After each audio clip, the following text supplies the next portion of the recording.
What's going on, everybody? The cornerman underscore MMA, Ryan the Mighty Quinn with 22-time hardcore champion Stevie Richards. How you doing, my man? I'm doing great. I was just informed before we started recording that wrestling is fake. I was not aware. I wish I let half my opponents during my 31-year career know, hey, you're not supposed to hit me really hard. Please don't do that. Oh, dude, I had this conversation, all right, we'll work our way backwards. So I brought this up to Stevie because a few weeks ago in an interview, Pena, the bantamweight, is actually fighting Amanda next 2 weeks to defend her belt.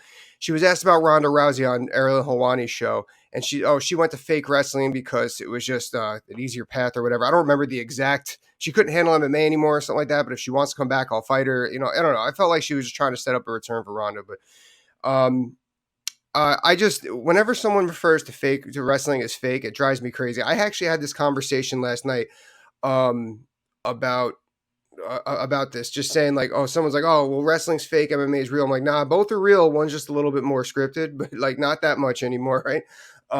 Anyway, so what do you have to say to the Julianna Penas of the world, or people that call professional wrestling fake?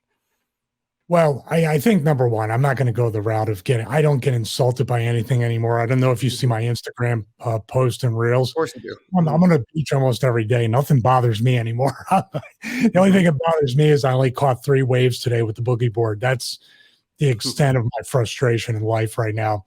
But great. I would say this, if you really do examine what's the most successful things that has put UFC and their fighters on the map is when they applied the pro wrestling methodology to UFC. When you have Conor McGregor, Nate Diaz, you have these larger than life characters, and then you have Colby Covington trying to be the next generation of that, and whoever else after that. And then you have is it Usman who's making comments about he's making comments about Ghislaine Maxwell and all these hot button topics. That's what wrestling used to be. The old Sergeant Slaughter turning and aligning with Iraq and Saddam Hussein, the former American. That's essentially what UFC has become. Dana White books like Vince McMahon, but he does it much better and makes more money. And that's what I would say. If this girl would apply some of the pro wrestling methodology, those are essentially the fighters that have been pushed right to the top, not only of the card, but also the pay scale. Yeah. Am I off base with any of that? Because that's when UFC really exploded. Man, the only thing that I would say you're off base with is you're more right than you think. This started way before that. This started with they wanted to build Tito Ortiz to fight Chuck Liddell. And that was all on Dana White. Whether he wants to say angles between fighters, not just actually who's the best fighter, right? And then look at the Ultimate Fighter. The Ultimate Fighter is rarely any random coaches that aren't going to fight each other later. That all builds to the story, like you said. There's a lot that MMA has taken from professional wrestling, whether they see it or not. And like walkout music, previews. It's all similar. I get really upset. Actually, I just watched the XFL documentary about how much NFL has taken from XFL as far as production's concerned. There's a lot there that people just choose not to see. And like you said, like when I was like, I remember someone said to me once when I was just like, because I wasn't big on the mic when I was fighting, and I was like, that you're kind of a vanilla fighter. I'm like, well, what does that mean? Like, yeah, you're good, but like, what are they going to work with? I remember one time I was going to be on Bellator was doing a reality TV. They're like, give me something to work with. Tell me about yourself. And I'm going over my record. And then they go, no, but tell me about yourself. I'm like, all right, well, I'm working at a reptile shop right now. Okay, maybe we could work with that. What's cool about the reptile? Like they need an angle. But but a lot there. And the physicality, I remember I did maybe like a week of training under you in professional wrestling. And I'm like, dude, I got to stop this because I'm not going to be able to train for fighting. I think, and Chael Sonnen even said professional wrestling training is the hardest he's ever done in his life. He said that publicly. It's different than the training, though. And Ronda Rousey wanted to leave MMA to have an easier road schedule, an easier appearance schedule, an easier number of fights per year. Mm-hmm. She sure picked the wrong business because wrestling is a grind. And it's not only about the MMA is very, very hard. And the thing that washes MMA or fighters out of MMA is the fact you're good or you're not. It's like the NFL. There, you can get to a certain point, and then the speed of all the strikes, the speed and the techniques are just out of this world, right? It's a jump from like college football to pro football. But in wrestling, it's completely different because in fights, you can step in the ring, and unless they're telling you to take a dive for extra money or doing whatever, or extend rounds to, fill in time, which has been done in MMA. I know that as well as you. But if you can literally go in and control your destiny and be the best fighter you can be and knock somebody out in 10 seconds and leave, you don't have to stay there longer than you want to unless the person prevents it. In pro wrestling, you can't defend yourself half the time. You have to take shots.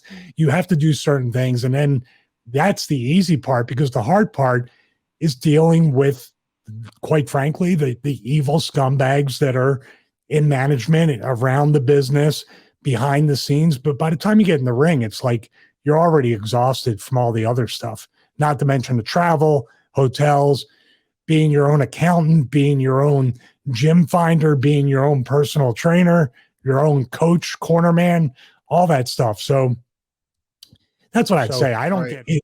It's very, very tough, but I don't get like I know you said you got upset at this girl for saying that. That's low hanging fruit. That doesn't bother me. But I've moved on out of the wrestling bubble where this is well, you say what I do.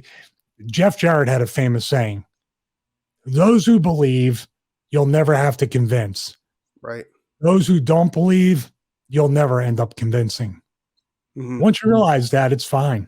And it really is a fake subjective business based on other people's opinions. So once you realize that as a pro wrestler, you don't take anything personal either. They've done all these things to the character, Stevie Richards, but now the fitness business, the fitness entrepreneur, trying to be a content creator, trying to run my own business, they can't stop me from working as hard as I want and making as much money as I hope to make.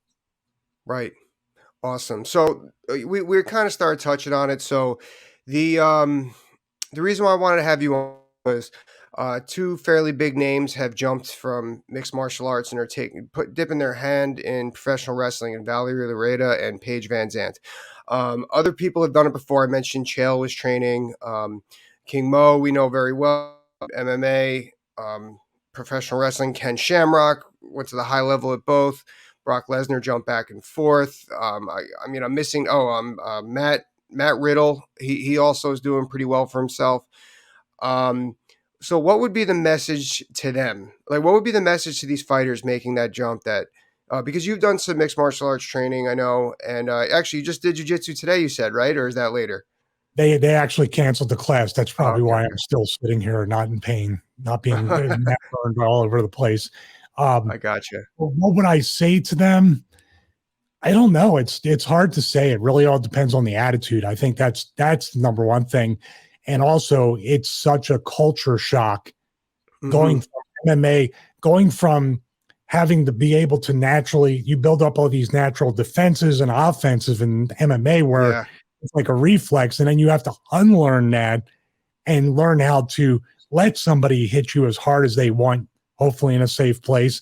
And when you go to hit them, while keeping your cool, because sometimes people make mistakes, or sometimes you're being tested or you're being stiffed, you don't hit them back with your MMA style training, meaning you don't knock them out and do whatever. That would be the hardest part, I think, for anybody who went to MMA at a high level, because you have to rewire your entire brain. And also you have to rewire your emotional discipline to be able to, because maybe if you're a high level fighter, and Paige Van Zandt's an AEW, right? So she's kind of instant, and they all do their own thing. They're not WWE. WWE is the Shark Tank. Go to WWE, you might go to NXT. You might have to be in there with somebody with two left feet, and it's your job to make them look good. And you're sitting there going, like, I'm so much better in so many ways, but you have to not voice that. And they're always testing you. And most times, it sounds so weird to say, and I'm sure it does happen in MMA. There's some instances where they want you to fail because it's entertaining to them. That's their It happens entertainment. in MMA. Look right now, Nate Diaz, um, uh, Khamzat Chimaev now. Like there's definitely instances where they want you to fail, but I didn't mean to Well, cut you off though. Sorry. didn't Dana White really not? He didn't see anything in Riddle, and he kind of put up a lot of roadblocks for him. And it turned out where Riddle Mhm. became probably a bigger star in wrestling than I'd say he's like one of the top 5 guys in the company right now, and Wow. one of the Yeah. top merch sellers. And him and Randy Orton were probably the most overact popularity wise in the company for a good half year before Randy got hurt. Hmm. Yeah. So you just reminded me of two things. So one thing that I would say is I remember the first time you showed me a scoop slam, and I remember I went to physically pick you up as if it was all me. And this the way you were able to flow with it like freaked me out with how I have to unlearn a lot of things like you just said. There's a lot here because I went to pick you up and like I would have fell backwards, I remember. The other thing is, first of all, I don't really believe anybody when they say, "Oh, I like getting hit." Like I don't. I go into a fight, I know that I'm gonna get hit, but I don't know when it's going to be. I don't know if that makes sense. Like I plan on not getting hit. I'm working my defense and stuff like that. Yeah. But it happens, and when it happens, I don't really realize it happened until after I got hit. Now in professional wrestling, like let's use the top rope. If I'm doing an elbow drop off the top rope, I know that I'm going down. Like I know that I know that I'm about to be slammed with a military press, and I got to be willing to properly take the fall, properly take the dump, the bump, and it's different, man. When you know that this is happening, it's a different mentality. Like you have a good 5 to 8 seconds of real anxiousness. Is that something that you kind of saw? Well, yeah. I mean, I think a good analogy would be like you come back from an injury, especially if it's back, neck, something like that, and you take Mhm. that first bump and you're like, am I okay? Okay. Yeah. You get it, you got it kind of like when you get hit, you get it out of the way, you're still standing there, you're not knocked out, and you're like, Mhm. okay, I'm fine. It almost clears your head because the anticipation of anything is worse than the actual Yeah. act. Once you're getting kicked in the spleen by King Mo, then I can say that's much worse than what I thought it would be. But but yeah, I mean, that's kind of why, like we were talking a little bit, I wanted to take jujitsu, or I wanted to do other kinds of contact sports. That's so much jujitsu is not really contact, but it's still, there's physicality involved because in some ways I miss that about wrestling. I'm no longer Mhm. really doing it anymore, but I don't miss the travel. I don't miss the soreness. I don't miss having to put in 15, 20 minutes of really hard work that I'm going to have 2 to 3 times longer recovery time. Right. I couldn't wrestle the next day right now if I had a match like people have seen me have on TV. I Mhm. just couldn't do it. It's too high of a level. And when I'm out there, yeah, it's fine. It's all adrenaline. Then when I come home, it's like, just like with fighting, if you're really injured fighting, what's your timetable now? If you have to fight 4 to 6 months later and you're injured, and now instead of getting back into the gym 1 to 2 weeks after the fight, it's 6 to 8. How much further behind are you? Now you're in a situation where you're like, okay, I'm behind the 8 ball because I've lost this training. I can't train for this guy and I have to recover. And is this guy now you're, for lack of a better term, you're mind fucked now because you Mhm. start going down a rabbit hole of worrying. And once you start overthinking, just like we're wrestling and fighting, once you start overthinking about if you're going to get hurt, you're done. Yeah. You're absolutely done. Yeah, because you're not thinking about what you're kind of. I feel like you're almost thinking about like the uncontrollable. Like I should be worrying about my performance. Like you said, as soon as you start thinking about that other stuff, you're not worried about your now performance. It's time to revisit things. I went there. I had that feeling. And when you're not focused, like you, then you're slower. You're not physically slower, but your reaction is not the same. Um, so, all right, that you gave great explanations on everything I was looking for. That was awesome. Yeah, wrestling's different though, Ryan. What you're talking about, your performance is like I can knock somebody out in 5 seconds. I can do Mhm. this or that. I can have knockout in the night, tap out in the night. I can get bonus based on me doing Mhm. my thing, MMA octagon. With me, it's literally I have to worry about all the factors of the other person. I've been in the ring with guys that have been drunk, guys that have been high, drunk and high, Yeah. hobbled, injured, um, didn't want to, had an ego, didn't want to put me over to any. I'm not talking about it like losing the match. I'm like, they didn't want to do anything. They didn't want me to pick them up. They didn't want to do, Right. and telling me these things before we go out there. And I'm like, I just got to make, and it's probably what kept my job in most companies the longest, because I was like, okay, cool. Because my whole thing was like, I got to get out of this thing alive. And if they want to have Yeah. a match, stand in the center of the ring. I'll run around you, take bumps, do what I got to do. You can look like just a broomstick in the middle of the ring. And that's where I Yeah. kind of, I mean, with management in every company that I worked, because this shit is hard enough as it is without having a bad attitude or without Mhm. making it harder than it needs to be. Just like MMA. No, that's a great point. Yeah, I don't know anything about that life where I'm worried about like if the other guy's drunk or high, that does me a solid. I can knock him out in a minute.